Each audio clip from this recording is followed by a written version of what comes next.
What's up, everybody? It's your boy, the Noob. The month of October's over, which means spooky times have ended, unfortunately. But for some of you, hopefully you're like me, and you don't want the spooky times to end. Now, I do love horror and mysteries and all things October, spooky and all that stuff, but every now and then I'm not looking for frights, I'm not looking for scares.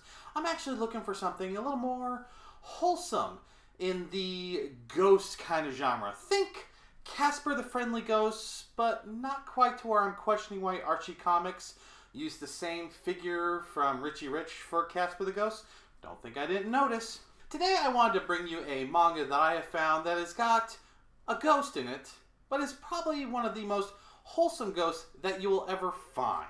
The title of this manga is 25 Jin no Ghost Rider, or in English, The Ghost Rider at the 25th Hour.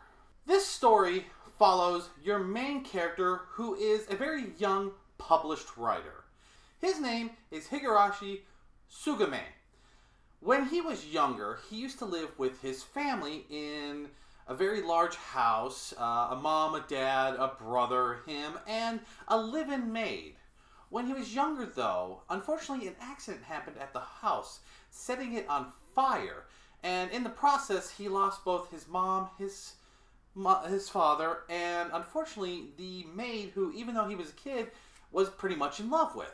Now go years and years in the future. This young man has always wanted to be a writer, and luckily for him, he won a contest that got his work published into a book which became a bestseller. And you might be wondering, what does this story have to revolve around him and Ghost? Well, you see, just like most writers, after he's had one successfulness, he's supposed to have to make a second book, but unfortunately he suffers from what a lot of people have, writer's block. Now, as someone myself who used to write a bunch of fanfic stories back when I was in high school, I understand the struggles of writer's block. So he does what a lot of us tend to do. We like to find something comfortable, somewhere secluded, somewhere we can focus our thoughts in. He decides that he's going to leave Tokyo and go back to the island that he used to live at. See, even though the house burnt down, there was this small shack-like area that his father used to own, filled with books.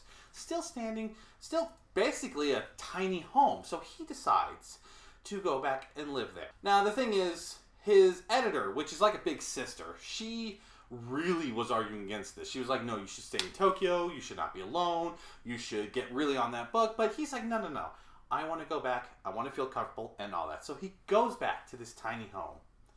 When he gets there, he unlocks it and he steps in and he sees nothing has changed. There's still a couch, the walls are lined with books, there's still a small kitchen and all that. But there is one thing that he noticed that doesn't seem right. There's not a speck of dust anywhere in this building, and supposedly he's the only one with a key. It is at that moment that he meets the thing that has been keeping his house very clean. Meet the ghost that is haunting this tiny little building. What is the significance of this ghost? This ghost is the ghost of the maid that he first fell in love with when he was a kid. The name of this maid/ghost is Nico. Now, when she was first with the family 10 years ago, when he was a small little kid, she was a very proper yet clumsy kind of maid. Always had her hair in a bun, always used to stand dignified and be proper and all that. But after 10 years, she's kind of let loose a little. She's more happy, she's a little more playful, her hair is loose and all that. But she's still a ghost, so when they meet, he freaks the fuck out, because she's a ghost, she should be dead, how is he meeting her, yada yada yada. When he's freaking out, she decides to do something that really calms him down, really shows him that she is really the maid that he knew back in the day. She takes him and hugs him, and as he's pressed up against her, squirming at first, he comes to realize, this is the maid, this is how she used to calm me down. She has the same sense, she has the same feel and everything.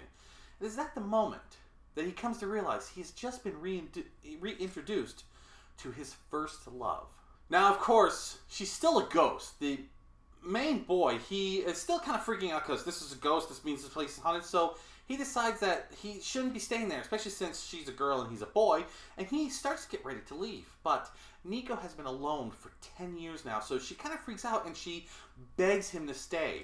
There's even a point where she kind of teases him special services that she's willing to do for him. Now, this, of course, looks like it's going to be something hot and heavy, but in all reality, it's maid service that she's offering, of course, what she's good at. And, of course, I found this interaction between these two freaking hilarious because he was thinking naughty things, but she wasn't, even though there's a slight smirk on her that makes me think that she did that on purpose. Now, like I said, this manga is a very simple ghost and boy story that I found very interesting. It's not all about the horror.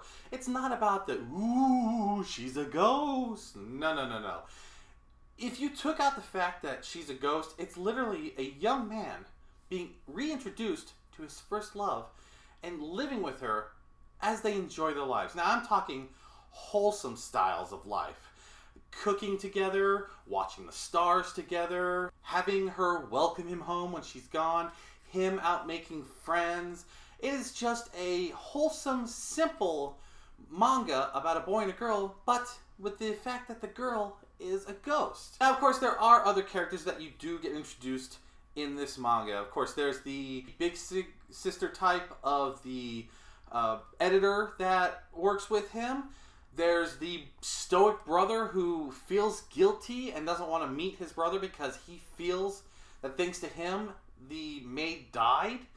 There's the friends that he makes that apparently he knew from when he was a kid, but he can't remember. And it's just these interactions between all these characters in just a simple kind of life.